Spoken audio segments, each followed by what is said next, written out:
তাহলে বুঝতে হবে শরীরের ভিতরে ভেজাল রক্ত।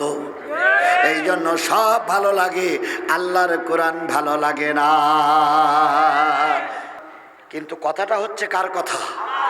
আল্লাহর কথা। যতক্ষণ শুনবেন ততক্ষণ ফেরেশতারা আপনার জন্য মাগফিরাতের দোয়া করবে। আল্লাহ, এই লোকগুলোর সবার কম বেশি গুনাহ আছে, আল্লাহ মাফ করে দাও।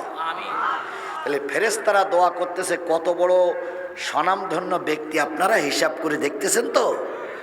ওয়াহাব্বাতুহুমুল মালাইকা ওয়া যাকারাল্লাহু ফী মান ইনদাহু, আল্লাহ তার নিকটতম ফেরেশতাদের ডেকে বলে, ফেরেশতারা সাহেবগঞ্জ দাঁতপুরীর ওই মাহফিলের দিকে তাকায় দেখো, আমার এক বান্দা অনেক কষ্ট করে ছুটে এসে আমার নাজিলকৃত কোরআন তেলাওয়াত করেছে, ওই কোরআন আলোচনা করতেছে, আমার বান্দা বান্দিরা শুনতেছে, তোমরা আমার পাশে আসো, সাক্ষী থাকো।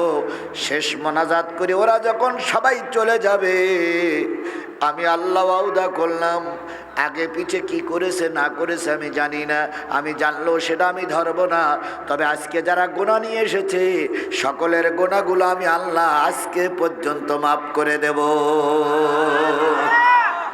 তাহলে আল্লাহর ওয়াদা সত্য না মিথ্যা? এই মুসলমান কথা বলেন, আল্লাহর ওয়াদা সত্য না মিথ্যা? তাহলে আল্লাহ বললেন শেষ মোনাজাত করে চলে গেলে কি মাফ হয়ে যাবে? গুনাহ মাফ হয়ে যাবে। আল্লাহর কথা বলার পরেও যদি এই মাহফিলে কারোর বসতে মন না চায়,